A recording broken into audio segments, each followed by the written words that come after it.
might turn out to be Samsung's most strategic decision yet, or the point where things start breaking down.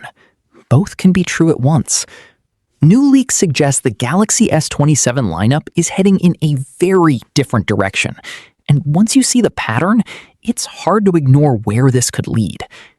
What's forming isn't a minor upgrade or a long-term idea. It feels immediate. Instead of one all-in Ultra model, Samsung may split it into two, the S27 Ultra and a new S27 Pro.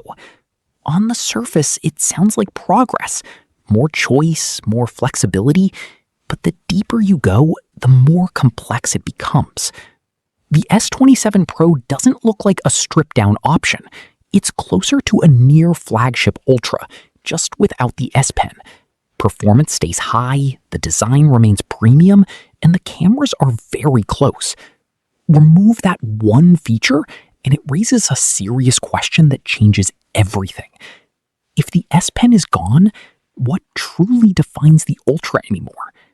This is where the strategy starts to feel less clear. Samsung might be reacting to something many users don't admit. You probably don't use the S Pen as much as expected, even if it felt exciting at first. At the beginning, it felt useful. You explored it, maybe even enjoyed it, but over time, it likely became something you rarely touched. From Samsung's point of view, keeping a feature that occupies space without regular use doesn't make sense, and that space doesn't go to waste. That internal space can be transformed into real upgrades. Bigger batteries, better cooling, and room for new components. And this is where things shift, because now the S27 Pro, without the S Pen, might actually deliver a more practical, everyday experience than the Ultra. If this lineup sounds familiar, it's because it is. S27, S27 Plus, S27 Pro, S27 Ultra. It follows a strategy we've seen before. But this isn't just about giving options. It's about influencing decisions in a subtle way that most people won't even recognize.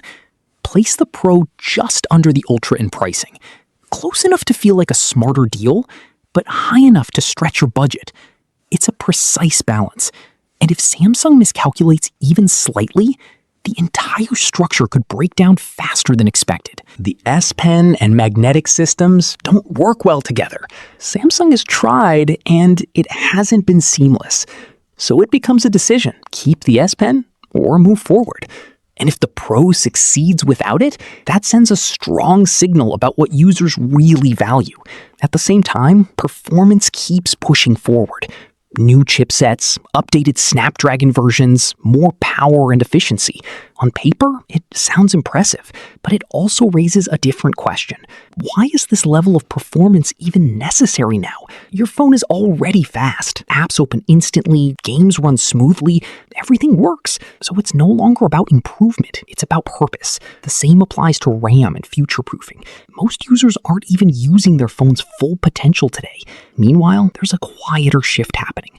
Samsung Messages is being replaced by Google Messages. Yes, it brings RCS and better compatibility, but this isn't just about features. It's about control gradually shifting away from Samsung. When you step back, a bigger picture appears.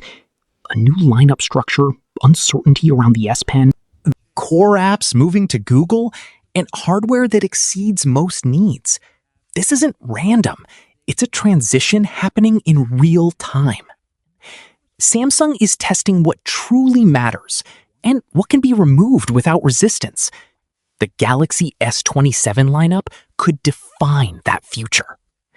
And when it's time to choose, one question remains that changes how you see everything. Did you really choose your phone? Or was that decision already shaped for you?